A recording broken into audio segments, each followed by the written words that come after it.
بسم اللہ الرحمن الرحیم۔ السلام علیکم ورحمۃ اللہ وبرکاتہ۔ اگر آپ کے قریبی لوگ آپ سے روٹھ رہے ہیں، تعلقات خراب ہو رہی ہیں، دوستوں سے سرد جنگ چل رہی ہے، بغیر کسی وجہ کے عجیب سی بے چینی ہے، الجھے ہیں، دل نہیں لگ رہا، تو یہی وقت ہے اپنا جائزہ لینے کا۔ غور کریں نمازوں کا کیا حال ہے، جھوٹ، غیبت، لوگوں کی دل آزاری اور فحش کلامی میں تو مبتلا نہیں؟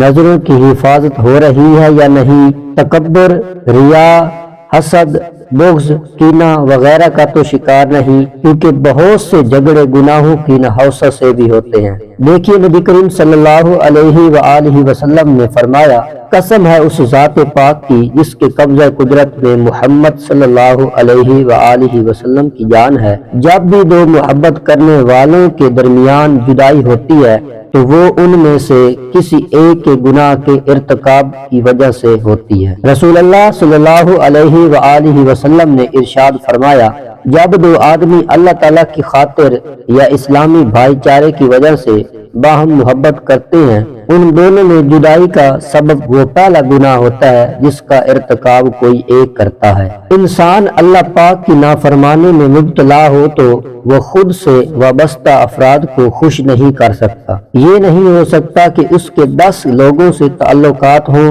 اور سب اس سے راضی ہوں، خوش ہوں، ہزار کوشش کر لے، چاہے ہر وقت سب کو راضی کرنے کی جتن کرتا رہے، کیونکہ سب کی طبیعت، مزاج، توقعات اور امیدیں مختلف ہیں۔ ہزار بار ان کی چاہت پر پورا اترے، ان کی خواہش توقعات پوری کیجیے، ایک بار چھوٹی سی کوئی غلطی ہو گئی تو وہ ناراض، کبھی کوئی غلطی فہمی، کبھی فکر و نظر مختلف ہونے کے باعث جھگڑا، الغرض سب کو بیک وقت راضی رکھنا دشوار ہے۔ وقتی طور پر کوئی خوش بھی ہو جائے تو بالآخر گناہوں کی نحوست غالب آئے گی اور لوگ اس سے ناراض ہو جائیں گے۔ لیکن اگر کوئی اللہ تبارک و تعالیٰ کو راضی کر لے، اس کی نافرمانی نہ کرے اور اس کی رضا کے لیے ہی کوئی تعلق بنائے، تو اللہ پاک کو راضی کرنے کی برکت سے ایک وقت آئے گا کہ ہر ایک اس سے راضی ہو جائے گا۔ اس کو یوں سمجھ لیں کہ مخلوق کے دل اللہ پاک کے